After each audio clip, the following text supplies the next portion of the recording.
नमस्कार दोस्तों, ये हमारी ट्राई हैक मी सीरीज़ की चौथी वीडियो है जिसमें हम नेटवर्किंग फंडामेंटल्स के बारे में पढ़ने वाले हैं।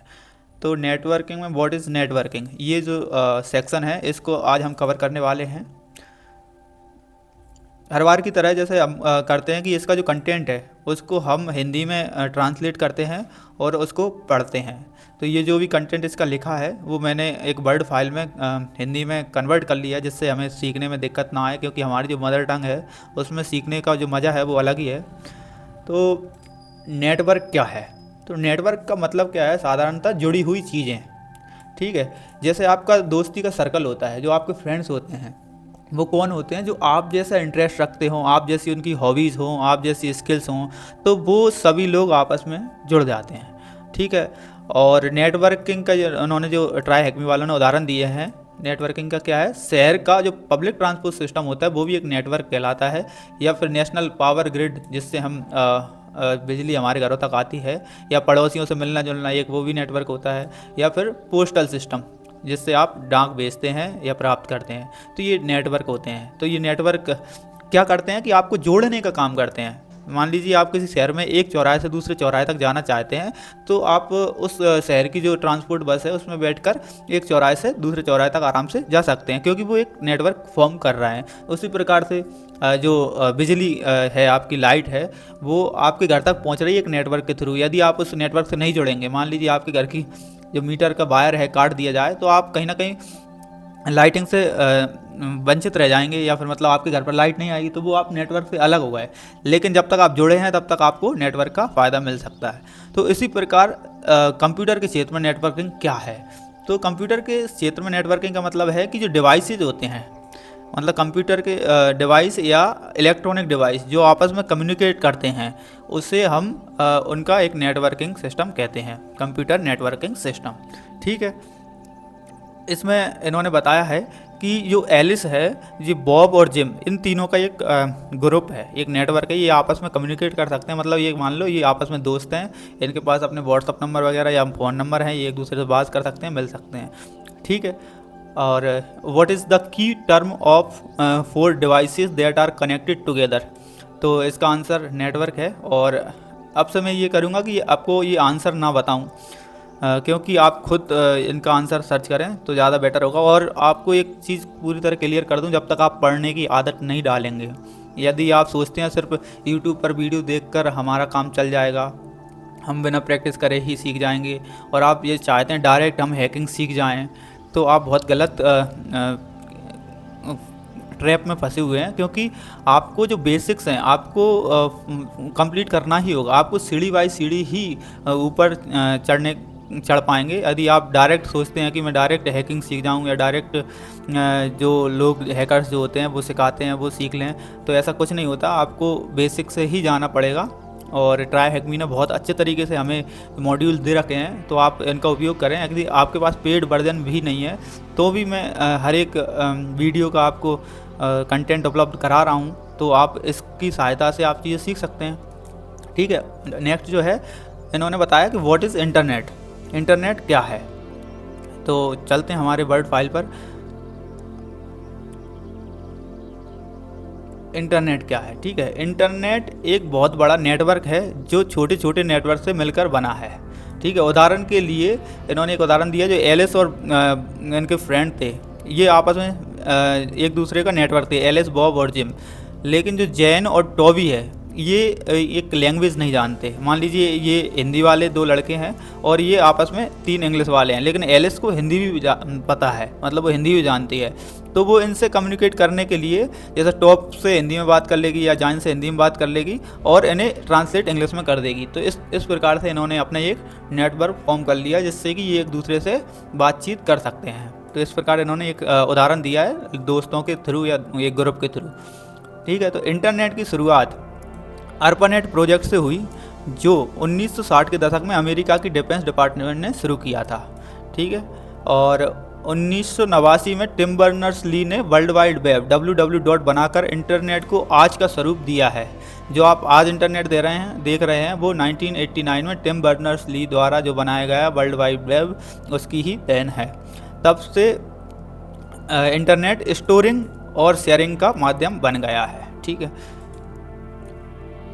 इन्होंने इंटरनेट छोटे नेटवर्क है, प्राइवेट नेटवर्क का एक समूह है ना, जो पब्लिक नेटवर्क से जुड़े हुए होते हैं।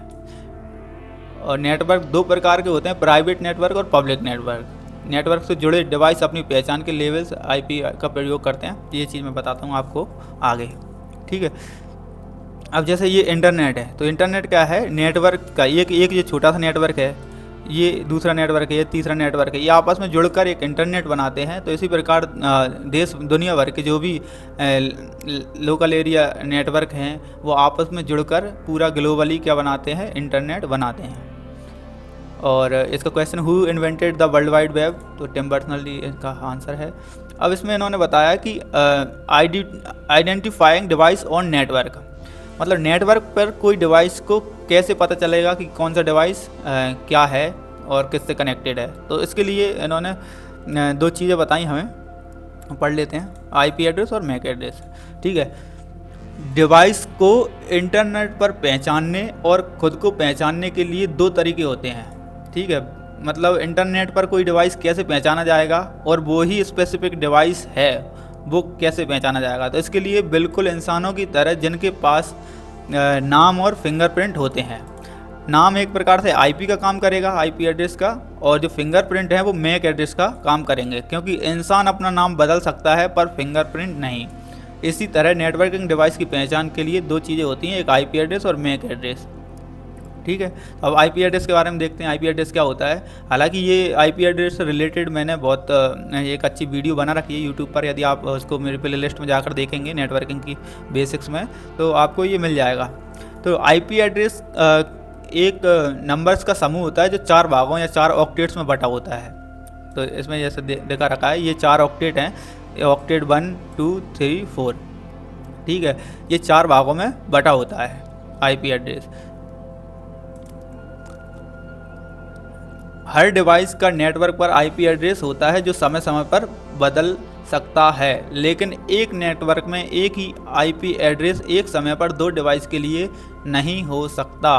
ये बात बहुत महत्वपूर्ण है, एक बार और पढ़िए आप, कि हर डिवाइस का नेटवर्क पर एक आईपी एड्रेस होता है, ठीक है, जो समय समय पर बदल सकता है। मान लीजिए आज मुझे कोई आईपी एड्रेस अलॉट है, लेकिन हो सकता है कल इसी नेटवर्क में मुझे दूसरा आईपी एड्रेस अलॉट हो जाए, लेकिन एक ही समय पर यदि मुझे कोई आईपी एड्रेस अलॉट है तो दूसरे पर्सन को वो आईपी एड्रेस अलॉट नहीं होगा। मतलब एक समय पर 2 लोगों के लिए एक आईपी एड्रेस अलॉट नहीं होगा। ये बात आपको ध्यान में रखनी है, नहीं तो उनमें डिफ्रेंशिएट नहीं कर पाएंगे, ठीक है। आईपी एड्रेस 2 प्रकार के होते हैं, एक पब्लिक आईपी एड्रेस और एक प्राइवेट आईपी एड्रेस। तो ये क्या होते हैं, तो मैं इसमें आपको देखते हैं हम। जैसे आपके पास ये कोई डेस्कटॉप है, तो इसका एक प्राइवेट आईपी एड्रेस होगा जो इस टाइप से स्टार्ट होगा, ठीक है, और इसका एक पब्लिक आईपी एड्रेस होगा, ठीक है। इसी प्रकार मान लीजिए कोई दूसरा पीसी है, इसका एक प्राइवेट आईपी होगा, एक पब्लिक आईपी होगा। तो इसको मैं और अच्छे से एक्सप्लेन करता हूँ। जैसे मान लीजिए आपके घर में वाईफाई लग रहा है और आप वाईफाई से 8 से 10 आपके लैपटॉप या मोबाइल कनेक्टेड हैं, ठीक है। उन सभी के पास प्राइवेट आईपी होंगी, 10 प्राइवेट आईपी होंगी जिनसे वो आपस में एक दूसरे से बातचीत कर सकते हैं, इंटरनेट चला सकते हैं। लेकिन आपके पास भले 10 प्राइवेट आईपी हैं, लेकिन जो आपके राउटर के थ्रू अगर बाहर जो इंटरनेट पर आप कोई चीज़ एक्सेस करते हैं आपके 10 डिवाइस से, तो वो सिर्फ एक पब्लिक आईपी से जाएगा जो कि आपकी राउटर की आईपी होगी। तो समझ रहे हैं आप, भले एक घर में आप 10 डिवाइस चला रहे हैं, 10 प्राइवेट आईपी हैं, लेकिन आपकी एक पब्लिक आईपी, 10 की प्राइवेट आईपी जो होगी वो एक आईपी मतलब पब्लिक आईपी से इंटरनेट को एक्सेस करती है। तो अब हम बात करते हैं आईपी के वर्जन की। तो वर्जन अभी तक आईपी वर्जन 4 और आईपी वर्जन 6 2 वर्जन हमें देखने को मिलते हैं। तो आईपी वर्जन जो 4 है उसकी जो टोटल आईपी जो होती हैं 2 की पावर 32 होती हैं, मतलब 4.29 बिलियन ये आईपी या अरब होती हैं। तो अभी क्या हो रहा है कि ये आईपी इंटरनेट डिवाइसेस के हिसाब से कम पड़ने लगी हैं, इसलिए आईपी वर्जन 6 इंट्रोड्यूस हुआ, और जिसकी जो लिमिट है 340 ट्रिलियन से अधिक, मतलब ये एक असंख्य संख्या है, जितने भी डिवाइस होंगे सब ये कवर कर लेगा। तो अब IP वर्जन 4 और IP वर्जन 6 का जो पैटर्न है वो बहुत अलग है। जैसे IP वर्जन 4 जो है वो हमने बताया था 4 ऑक्टेट में डिवाइडेड होता है और इस टाइप से लिखा होता है, ठीक है। उसी प्रकार जो IP वर्जन जो 6 होता है वो इस टाइप से लिखा होता है जो आपके स्क्रीन पर दिखाई दे रहा है, ठीक है। अब हम मैक एड्रेस के बारे में समझते हैं। मैक एड्रेस क्या होता है? हर नेटवर्क डिवाइस के मदरबोर्ड पर एक नेटवर्क इंटरफेस होता है जिसका एक यूनिक मैक एड्रेस होता है, ठीक है। मतलब कंप्यूटर या लैपटॉप या मोबाइल के अंदर एक नेटवर्क NIC जो कार्ड होता है उस पर यूनिक मैक एड्रेस लिखा होता है। ये जो एड्रेस होता है मैक एड्रेस वो हेक्साडेसिमल नंबर होता है, जैसे कि ये जो इन्होंने दे रखा है A4:C3:F0:85:AC:2D, ये एक प्रकार का क्या है मैक एड्रेस है। इसके जो पहले जो 6 कैरेक्टर होते हैं यहाँ से यहाँ तक, ये आप देखिए ये जो 6 कैरेक्टर हैं वो क्या है, एक वेंडर को शो करते हैं, मतलब जिस कंपनी ने इनको बनाया है वो उसका आइडेंटिटी बताते हैं। इसके अलावा जो लास्ट के जो 6 डिजिट होते हैं वो यूनिक नंबर होते हैं जो हर एक डिवाइस के पास नहीं हो सकता है, सिर्फ यूनिक होता है, इसलिए मतलब किसी एक ही डिवाइस को मिल सकता है। इसमें इन्होंने दे भी रखा है जो वेंडर है उसके जो स्टार्टिंग के 6 जो डिजिट होते हैं वो वेंडर के लिए होते हैं, मतलब जिसमें जैसे इंटेल के लिए दे रखा है ये, और जो लास्ट के जो 6 डिजिट होते हैं वो किसी यूनिक नंबर होते हैं जो सिर्फ एक ही डिवाइस को दिया जा सकता है, ठीक है।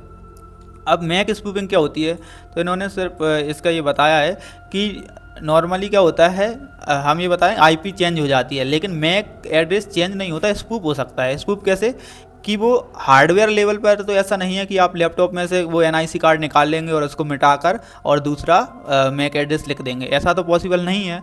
लेकिन आप क्या कर सकते हैं, सॉफ्टवेयर लेवल पर कुछ समय के लिए कोई जो मैक एड्रेस है उसको स्पूफ कर सकते हैं, मतलब कि सॉफ्टवेयर को ऐसा शो होगा कि जो IP एड्रेस अभी मैक एड्रेस आपको शो हो रहा है वो किसी दूसरे डिवाइस का मैक एड्रेस हो सकता है। मतलब 2 डिवाइस का मैक एड्रेस सेम हो सकता है। कब हो सकता है? जब वो मैक स्पूफिंग हो। लेकिन यदि जो मैक स्पूफिंग अटैक से हमें रोकने के लिए अगर आपके वाईफाई में वो फंक्शन है तो वो उस चीज़ को पकड़ लेगा कि इस स्पूफ्ड मैक एड्रेस है तो वो उसको ब्लॉक कर देगा, ठीक है।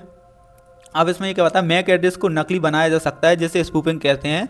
इससे नेटवर्क सिक्योरिटी में समस्या आ सकती है। उदाहरण के लिए यदि फायरवॉल केवल एक पर्टिकुलर मैक एड्रेस को अनुमति देता है तो स्पूफिंग करके कोई अनऑथराइज्ड डिवाइस उस एड्रेस का उपयोग कर सकता है। इन्होंने इसका उदाहरण दिया है, कई पब्लिक वाईफाई जैसे कैफ़े, होटल आदि में मैक एड्रेस आधारित नियंत्रण का उपयोग किया जाता है, मतलब करते हैं, जिससे वे कुछ डिवाइसेस को फास्टर या पेड कनेक्शन जैसी सुविधाएं दे पाते हैं। इसका हम प्रैक्टिकली देख लेते हैं उदाहरण। जो इसमें साइट दे रखी है इन्होंने, ये क्या है, एक वाईफाई है, राउटर है, जो एलिस को तो ये अलाउ कर रहे हैं क्योंकि ये पेड सर्विस लेती है। मतलब यहाँ पे जो इनका जो वाईफाई है इसका मैक जो एड्रेस है, ये वाला जो मैक एड्रेस है, इसको पता है कि ये एलिस के डिवाइस का मैक एड्रेस है तो ये इसको जाने देता है, मतलब इसको इंटरनेट एक्सेस करने दे रहा है। लेकिन जो बॉब है ये तो फ्री वाला व्यक्ति है, इसको इसका एक्सेस नहीं है क्योंकि ये इसने कोई इसका पेमेंट नहीं किया है। तो यदि अब बॉब चाहे कि यार मुझे रुपए भी देना ना पड़े और मुझे इंटरनेट भी चलाने को मिल जाए, तो क्या हो सकता है कि यदि वो अपना जो मैक एड्रेस है वो इस एलिस के मैक एड्रेस जैसा रख ले तो हो सकता है उसको इंटरनेट एक्सेस मिल जाए। तो हम क्या करते हैं, जो एलिस का जो मैक एड्रेस है इसको कॉपी करते हैं और इसको यहाँ पे मान लीजिए पेस्ट कर देते हैं। ये तो एक तरीका बता रहे हैं हम आपको, ठीक है। और ये देखो इसको भी बॉब को भी क्या हुआ, इंटरनेट एक्सेस हो चुका है और ये हमें THM का जो फ्लैग है वो मिल चुका है। तो इस प्रकार से कोई जो वाईफाई है इसमें स्पूफिंग के लिए कोई सिक्योरिटी नहीं है, इसलिए हम जो इंटरनेट है वो एक्सेस कर पाए। ठीक है, इस प्रकार से मैक स्पूफिंग का दुरुपयोग किया जा सकता है और किसी नेटवर्क में घुसा जा सकता है। इसके कुछ 3-4 जो क्वेश्चन है वो आप IP का मतलब क्या होता है और भी जो क्वेश्चन है आप देख लेना, और फ्लैग जो हमने प्राप्त कर ही लिया है। तो अब अपना नेक्स्ट जो टॉपिक है पिंग, तो पिंग को पढ़ते हैं। ठीक है, आखिरकार पिंग होता क्या है। तो पिंग एक बेसिक नेटवर्किंग टूल है जो ICMP internet control message protocol packets का उपयोग करता है। पिंग क्या है? एक नेटवर्किंग टूल है जो ICMP पैकेट्स का यूज़ करता है। अब क्या यूज़ करता है? यह बताने के लिए डिवाइसेस के बीच कनेक्शन है या नहीं, मतलब यह कितना रिलायबल कनेक्शन है ये बताता है।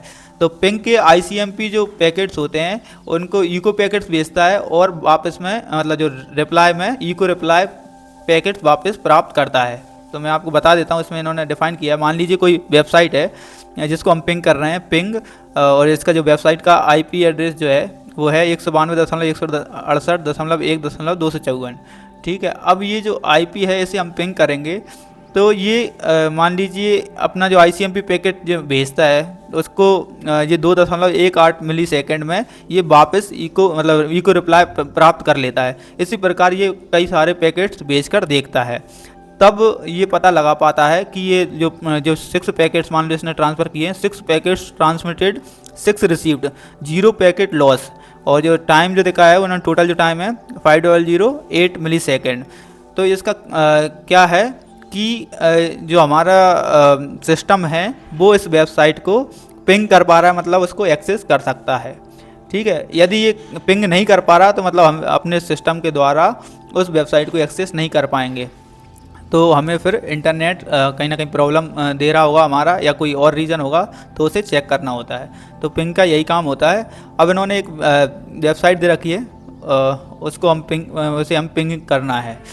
तो इसने क्या बोला है, here we are pinging a device that, ये तो इन्होंने बता दिया। हमें क्या करना है, now you are going to do the same thing to ping the address 8.8.8.8 on the deployed website in this task.